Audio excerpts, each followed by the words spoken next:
안녕하십니까. 저는 성균관대학교 소프트웨어대학 백기승 교수고요. 이전에는 한국인터넷진흥원이라고 키사라고 들어보셨는지 모르지만 한국의 인터넷진흥과 정보보호를 담당하는 기관의 기관장으로 있었습니다.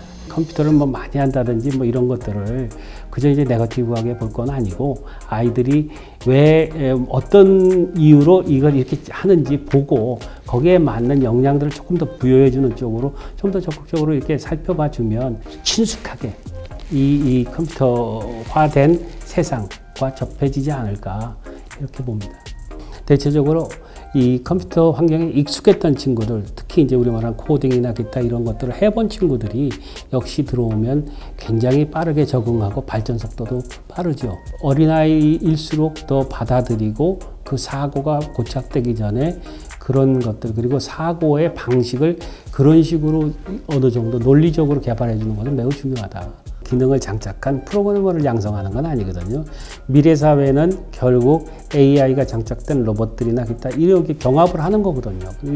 결국 그 기기들이 못하는 역할을 인간이 해야 존재할 수 있는 그런 영역이 남는 거거든요. 그러니까 결국은 코딩의 기능은 기본 기능, 장착할 기본 기능이고, 이걸 통해서 컴퓨팅을 주도할 수 있는, 컴퓨터를 관리하고 명령하고 뭔가 그로부터 새로운 일을 만들어낼 수 있는 그런 역량을 갖춘 인재로 크는 것이 바람직한 게 아닌가.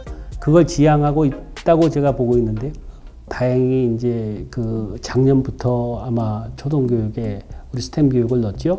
그런데 이제 영국이나 이런 데들은 2014년부터 벌써 본격적으로 들어갔고, 일본, 헝가리, 프랑스, 독일 다 해서 상당히 많은 나라가 이제 코딩을 이미 벌써 교육 내에 정규 커리큘럼으로 다 들어왔는데, 우린 조금 늦었죠. 이런 것들이 좀 더 활성화되고 그런 것들을 백업해 주지 않으면 우리는 그 영역에서 굉장히 뒤처지지 않겠는가, 그런 우려가 있죠. 대부분 학교에서 하는 교육들은 좀 인원수가 많죠. 그런데 아주 적은 인원, 한 4명에서 한 8명 정도, 요 정도가 한 방에서 이렇게 개별 지도를 받아가면서 하나하나 이렇게 만들어가는 거는, 그건 굉장히 사실은 밀접 관리되면서 교육을 받는다는 건 굉장히 중요한 것 같아요. 그리고 또 아마 관심과 재미는 거의 비례한다고 보면, 저는 그런 식의 좀 집중적 교육이 좀 필요하지 않는가. 일부 부모님들은 야, 우리의 컴퓨터 프로그래머 만들 것도 아닌데 뭘 교육을 그렇게 일찍 시키냐, 조기에 이제 이렇게 얘기하는데, 이건 최소한 내 삶의 환경, 그리고 내가 이제 앞으로 일할 곳 또는 일할 것, 이런 것들을 위해서 기본을 준비하는 게 우리가 말하는 코딩 교육이나 기타 이런 스템 교육이라든지 이런 것들이거든요. 그래서 그걸 단순히 이제는 그냥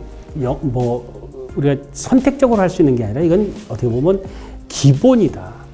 이 역량이 떨어지면 격차가 바로 날 수밖에 없다.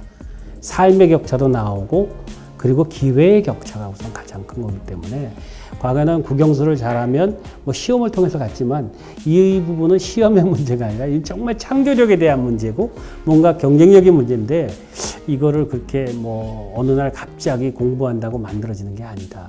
이거를 재밌게 할 줄 아는 아이를 기르는 게 나는 미래에 가장 중요한 경쟁력을 하나 이렇게 장착시켜주는 거 아닌가. 그런 생각으로 좀 부모님들의 생각이 좀 바뀔 필요가 있을 것 같다는 생각합니다.